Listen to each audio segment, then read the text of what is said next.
Tonight, we're doing something we don't do very often, reporting on ourselves, or at least the building we work in. So the company that owns Denver7 wants to sell our plot here on Speer Boulevard and move our operation to a new spot in Denver. And it is sparking a debate about this building and whether it deserves to be saved from demolition. Well, tonight, Denver7's Russell Haythorne is turning the 360 lens on ourselves.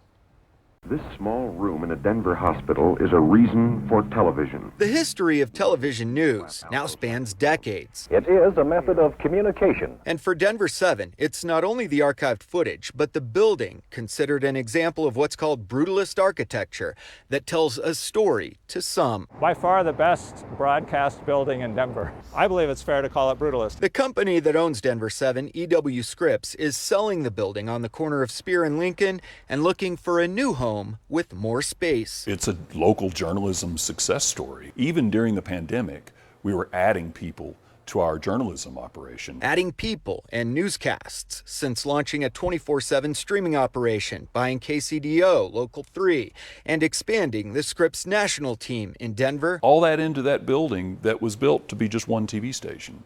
So we're busting at the seams. Despite Denver7's wishes to sell to a developer, a group of 3 Denver residents is fighting the potential demolition of this brutalist beacon along Speer. It's placed along Speer Boulevard and almost by definition a landmark. So what is this half-century-old building? A brutalist-style icon or a total scrape and rebuild? Let's deconstruct that by going 360 with the Denver City Council, pro-growth advocates, talk to those who live in the neighborhood, take a tour with the building manager and the GM, and we'll start with that group trying to save this from the wrecking ball. It was meant to last.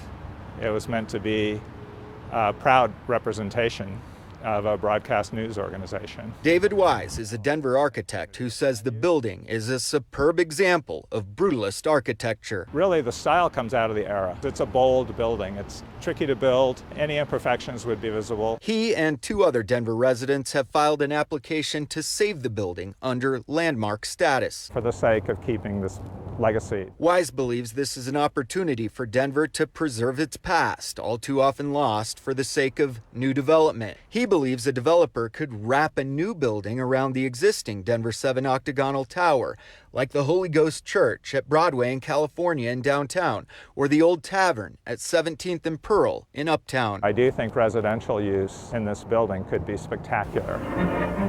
But a tour of that brutalist tower with building manager Rory Schmalzried reveals a brutal truth.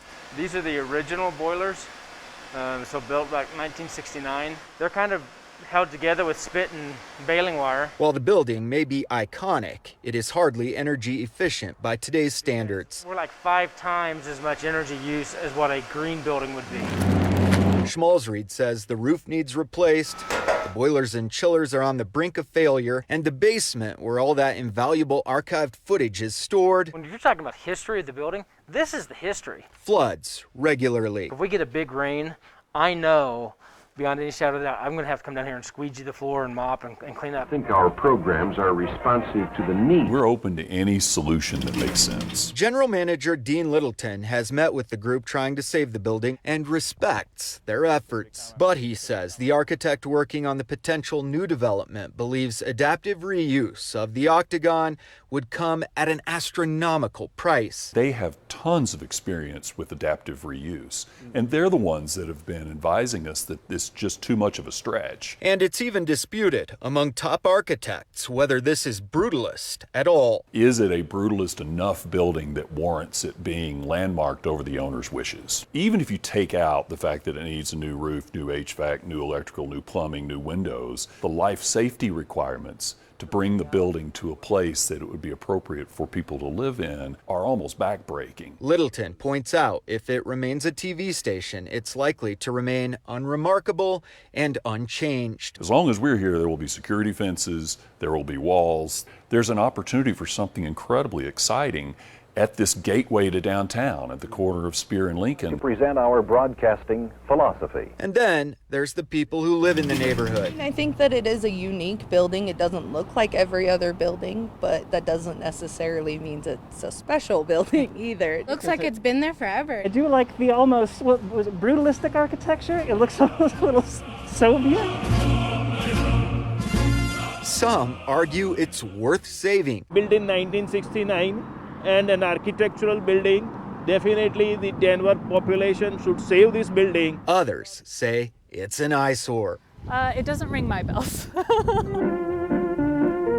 Mary Coddington is a member of a group called YIMBY, or Yes in My Backyard, which believes there's too much negativity around new development. YIMBY Denver is an organization that believes that Denver isn't full, and they want to have housing for everybody who's here and everybody who wants to move here in a way that's affordable. YIMBY believes now's the time to tear down this old eyesore and build something new and exciting with residential and retail. I think that that's the nature of cities. They change. It's important for residents to be open to that and think about what the city needs today and going into the future. It's an issue that could ultimately go before the full council in May. I think it's important for this particular conversation for me to withhold judgment until we actually hear the case in front of council. Councilman Chris Hines represents District 10, which includes the Denver7 site. He would prefer Denver7 and the applicants for landmark status hammer out a solution before it gets to the city council. That would be ideal. He says Denver has recently been down a similar road with Tom's Diner on Colfax, which also sits in his district. It was a similar situation in that it was an owner-opposed historic designation. Let's go 360 at the counter. Denver7 went 360 on that story a couple years ago, raising questions then about landmark designations versus owner rights.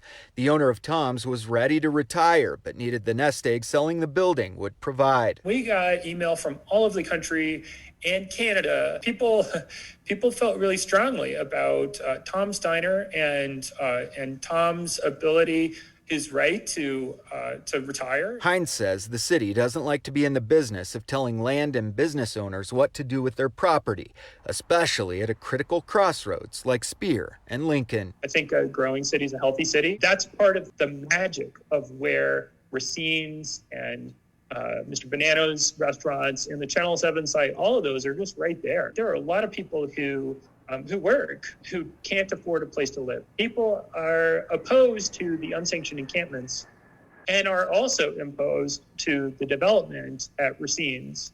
And in some ways, kind of have to pick one. Whatever the case, the building has inspired a lively debate about new possibilities, regardless of whether this place stays standing or comes down. This is a purpose-built building that no longer serves the purpose for which it was built. Communities either grow in their knowledge and sense of self through these sorts of interactions and controversies and conversations, or they don't. What are our priorities as a city? And having housing for people is of the highest priority. Russell Haythorne. It makes us us, it makes Denver, Denver. Denver7.